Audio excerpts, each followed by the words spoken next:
Alright, today we're going to take a look at a nice little Zippo.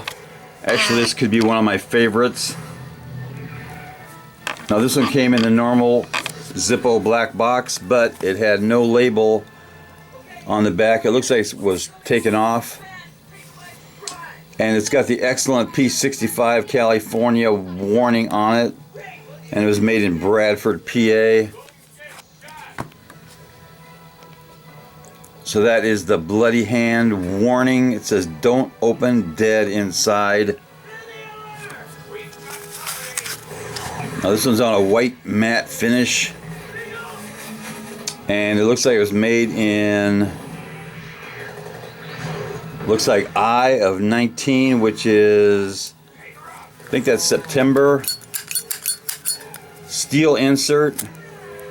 Lights up nice. Got a good sound. Let's do a drop test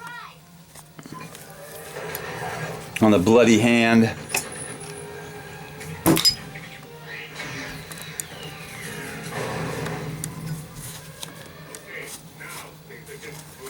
So there you go, the bloody hand Zippo.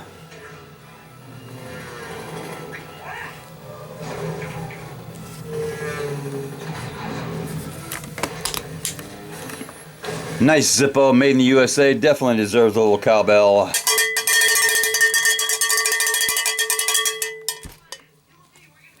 Knuckle bump.